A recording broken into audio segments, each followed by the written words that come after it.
Brought to you by TechnoSpark 20 series smartphones. Ashok Godara जो कि आपके अच्छे दोस्त हैं वो भी बीजेपी में चले गए। आपके करीबी बीजेपी का दामन क्यों थाम रहे हैं? क्या ये वक्त बीजेपी का है या इसके पीछे कोई और वजह है? देखिए साहब, सबका व्यक्तिगत निर्णय होता है। वहाँ राजनीति में क्या करे कि साहब अगर जो दुश्मन रे गुड्डे भी कोई अच्छा ही है या वो कोई ढंगरो काम करे तो वो कॉपी जरूर आप करो। क्या कभी कांग्रेस के किसी लीडर से बातचीत हुई हो? क्योंकि एक चर्चा ये भी चली थी कि रविंद्र को कांग्रेस जो है वो अप्रोच कर रही है। इस बात में कितनी सच्चाई है और क्या कोई बातचीत हुई कभी टिकट को लेकर के? नहीं, मेरी कोई ऐसी बात नहीं हुई और न कभी बात। हाँ, मेरे रिश्ते सबसे हैं और जीवन भर रहेंगे। राजनीति से जुड़ा हूँ पर व्यक्तिगत मेरे रिश्ते हैं। ऐसी टिकट को लेके और चुनाव को लेके कभी कुछ नहीं हुई। उन्होंने अपना चुनाव लड़ा, मैंने मेरा चुनाव लड़ा। जी। चूँकि जैसलमेर बाड़मेर से आप लड़ रहे हैं और आप अपने हर भाषण में यही कहते हैं कि ये जो चुनाव है ये जैसलमेर बाड़मेर की जनता का चुनाव है। क्या वादे हैं, क्या घोषणाएं हैं आपकी अगर आप सांसद बन जाते हैं तो? बिल्कुल जाहिर सी बात है कि आपने जो पहले पूछा कि वो लंगे खान जी के क्या हाल हैं, सिर्फ एक लंगे खान आपको दिखे हैं। मैं आपको बताना चाहूँगा कि वो 22 लाख लोग जो आज भी पानी के लिए तरस रहे हैं, उनको पानी पहुँचाना मेरी प्राथमिकता रहेगी। साथ ही साथ मैं आपको बताना चाहूँगा कि जैसा कि देश पूरा युवा देश है, 60% पॉपुलेशन हम युवाओं की कहते हैं, पर एम्प्लॉयमेंट के नाम पे जीरो हैं। हम सीमांत क्षेत्र पे बैठे हैं, उन रेगिस्तान में बैठे हैं, पर साहब आज भी इतनी मल्टीनेशनल कंपनी जाने के बाद में हमारे युवाओं को वहाँ पे कहीं रोज़गार नहीं मिल पाता।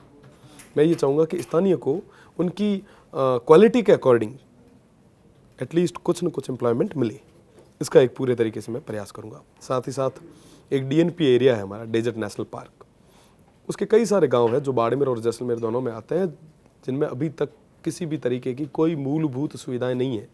अगर मैं कहूँगा कि आप में से अगर कोई वहाँ जाएगा, वहाँ जाके स्थितियाँ देखेगा तो वाकई आपको लगेगा कि साहब हम कहाँ आ गए। आप जहाँ एक दिन के लिए नेट बंद हो जाता है तो हमें लगता है कि पूरी दुनिया ठहर सी गई है। आप सोचो वहाँ पे 2G तक नहीं है, वहाँ नेटवर्क तक नहीं है।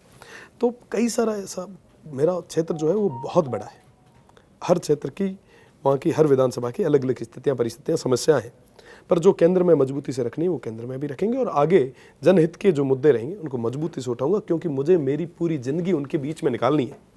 मेरा ये एक चुनाव नहीं हो सकता, मुझे जीवन निकालना उनके बीच में। ये 5 साल बहुत छोटी चीज़ है, ये 5 साल यूं ही निकल जाएंगे, पर मैं अगर रिजल्ट दे पाऊंगा तो वो मुझ पर वापस विश्वास जताएंगे। जी। वैसे तो आप बहुत ज़्यादा फेमस है, ना केवल सोशल मीडिया पे, आपकी रैली में भी इतनी ज़्यादा भीड़ आती है कि हर कोई हैरान है। लेकिन एक सवाल ये है कि जब भी कोई आपके बारे में पूछता है तो ये कहता है कि एक 26 साल के नौजवान ने ऐसा कैसे कर दिया कि नॉमिनेशन में इतनी भीड़ आई जिसने हैरान कर दिया, और उसके बाद एक चर्चा शुरू हो गई कि आखिर रविंद्र भाटी कौन है। ये कैसे मैनेज हो जाता है सब कुछ? मैं आपको बताना चाहूँगा कि ये रविंद्र नहीं कर रहा, ये बाड़मेर, जैसलमेर और बालोतरा की जनता कर रही है, वो मारवाड़ की जनता कर रही है, जिन्होंने इतना प्रेम दिया और ये सब उनका आशीर्वाद है। अशोक गोदारा जो कि आपके अच्छे दोस्त हैं वो भी बीजेपी में चले गए।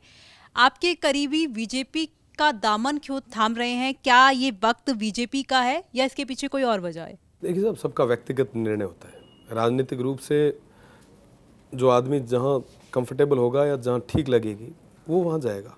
मुझे ये लगता है कि किसी को बंदिश में बांध के या रोकना ये ठीक नहीं है। जो जहाँ जा रहे हैं उनको जाने दें, आप अपना काम करें, वो अपना काम करें। आपकी विचारधारा क्या है? मैं तो जनता के बीच में रह के काम कर रहा हूँ, जनता की सेवा कर रहा हूँ और जीवन भर करूँगा। मैंने जैसे पहला कहा कि ये सिर्फ 5 साल की बात नहीं है, मेरा पूरा जीवन इनके बीच में रह के निकलेगा और मैं मजबूती से इनके लिए काम करूँगा। आपने राजस्थानी गाना तो नहीं सुनाया, लेकिन क्या रविंद्र भाटी संगीत सुनना पसंद करते हैं? हाल फिलहाल पिछले 3-4 सालों से सुन नहीं पाया हूँ, क्योंकि फ़ोन की घंटियाँ इतनी बजती है। जब सुनते थे तब क्या सुनते थे? तब कई सारे जो सदाबहार गीत थे 90s के, अमूमन हमारी युवा पीढ़ी सुनती नहीं है। मैं कभी अगर गाड़ी में लगा भी देता था तो मेरे साथ के लोग उसको धीरे से काट देते थे, पर ठीक है। कोई ऐसा गाना जिसको सुनकर के आपको जोश आ जाता हो? क्योंकि हम युवा हैं और खाली समय में ऐसा कोई गाना सुने जिससे हमारा लड़ेंगे मूड है वो जीतेंगे, अच्छा हो जाए। लड़ेंगे जीतेंगे। लड़ेंगे जीतेंगे। कुछ और सवाल भी हैं। सोशल मीडिया पर आप बहुत ज़्यादा पॉपुलर हैं और आपको लेकर के कई लोगों के सवाल रहते हैं कि रविंद्र भाटी का पसंदीदा कलर कौन सा है? पीला है, येलो है और अभी चल भी रहा है। रविंद्र भाटी का पसंदीदा खाना कौन सा है? पग उठी जोड़ कहीं जिमा दो आप मैं जीम ले। पसंदीदा फिल्म? एक दौर में गदर हुआ करते हमें सनी देओल जी आया जब देखा। पसंदीदा हीरोइन? विशेष को नहीं जी। हीरो? फिल्म वालों साइड थोड़ा कम मोड़ो रहे हुए, राजनीति वालों ठीक रहे हुए। शिल्पा शेट्टी जी ने अवार्ड तो दिया था, पीछे से आवाज आ रही है। हाँ अवार्ड दिया था, अवार्ड तो आप भी देंगे, मैं ले लूंगा, मुझे क्या दिक्कत है। पसंदीदा घूमने की जगह कौन सी है? मेरे गांव में आराम से घूमता हूँ, दौरों में जो आनंद आता है ना सब, वो कहीं नहीं है, सुकून है वहाँ पे जी। अच्छा, कोई ऐसा देश जहाँ की कल्चर या फिर कुछ ऐसी चीजें जो आपको अच्छी लगती हो कि ये मेरे देश में होनी चाहिए?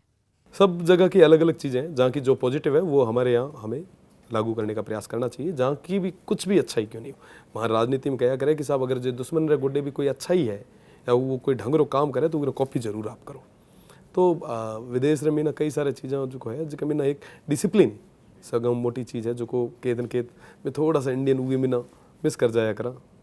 हमारा निवेदन की डिसिप्लिन जरूरी। हाल ही में लंदन गए थे तो वहाँ से कोई ऐसी चीज़ जिसने आपको प्रभावित किया हो कि ये मैं ज़रूर एक जनप्रतिनिधि के तौर पर अपने देश में करना चाहूँगा, अपने क्षेत्र में करना चाहूँगा? मैं वहाँ जहाँ पे भी गया तो वो लोग अपनी हिस्ट्री को बहुत संजो के बैठे थे।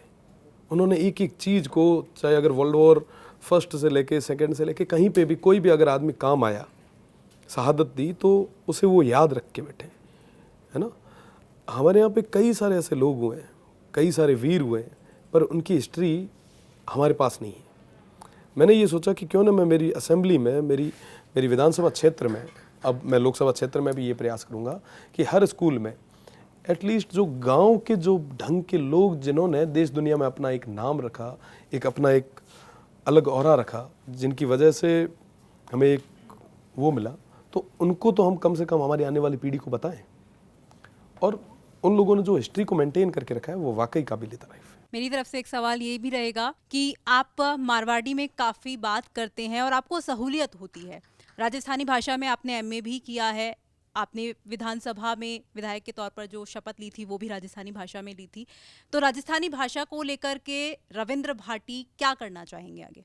राजस्थानी भाषा हमारी आपरी भाषा है और वो मान्यता री लड़ाई में आज तारीख में ना हाँ, और वो मान्यता री लड़ाई ना में मजबूती में ना जीता भी ये चीज़ में ना भरोसा है। अब साहब कहता बढ़िया कि मारवाड़ी भाषा को नहीं, मारवाड़ी बोली है, मारवाड़ी, मेवाड़ी, हाड़ौती, है ना, गोडवाड़ी, तो ये तमाम जितने भी चीज़ें हैं तो ये बोलियां हैं। राजस्थानी भाषा खुद में एक बहुत व्यापक है और मैंने यहाँ लगे कि हमारी आने वाली पीढ़ी ना वो भाषा रे झंडे ना लेर बैठ चाहिए, और बल्कि पूरे भारत रे में ना जेत भी जुको भी भाषा है वो भाषा ना हमेशा माना महत्व देना चाहिए, बनिस्पत की आप ज़्यादा फॉरेनर बन करती बढ़िया है कि खुद री भाषा रे में ना खुद रे तौर तरीका बीच में रहो। राजनीतिक बातें तो बहुत सारी होती रहेंगी रविंद्र जी, लेकिन परिवार के बारे में भी जानना चाहेंगे। परिवार में कौन कौन है? और एक चर्चा आपके बारे में तो बहुत होती है, लेकिन आप शादीशुदा हैं, पत्नी का क्या नाम है, कब शादी हुई, थोड़ा उसके बारे में बताइए। बिल्कुल, 2021 में शादी हुई थी और 2 बच्चे हैं मेरे।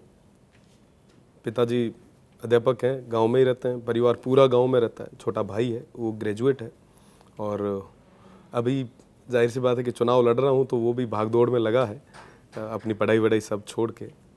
तो छोटा सा परिवार है, जॉइंट परिवार है, पर हम गांव में बहुत बढ़िया तरीके से है, सुखी हैं। पत्नी भी प्रचार में जाती हैं, क्योंकि एक तो प्रधानी का चुनाव होता है जिसमें पूरा परिवार लग जाता है, हर परिवार का सदस्य लग जाता है। वैभव गहलोत के प्रचार में जिस तरह से अशोक गहलोत लगे हुए हैं, उनकी पत्नी लगी हुई हैं और भी तमाम उनके परिवार के सदस्य। आपके भी जाते हैं भाई, पिता या पत्नी? बेसिकली मेरा भाई जाता है, पिताजी राजनीति से इतना वो नहीं रखते, न परिवार में कोई और रखता है। छोटा भाई जाहिर सी बात है कि कामकाज ज़्यादा रहता है तो वो भी मेहनत जितनी हो सके, भी छोटा है पर वो करता है।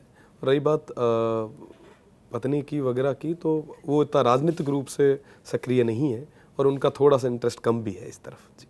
एक डायलॉग सनी देओल का हेडपंप को लेकर के वायरल हुआ, तब हेडपंप ने महाभारत करवा दी है जैसलमेर बाड़मेर में, और सनी देओल खुद भी आ रहे हैं, क्या कहना चाहेंगे? स्वागत है सनी देओल जी का। इस बहाने चलो सनी देओल जी बाड़मेर को देखेंगे और बाड़मेर के लोग उन गदर फिल्म वाले सनी देओल जी को देखेंगे, तो ये बढ़िया चीज़ है, अच्छा है, रोमांचक होता रहना चाहिए।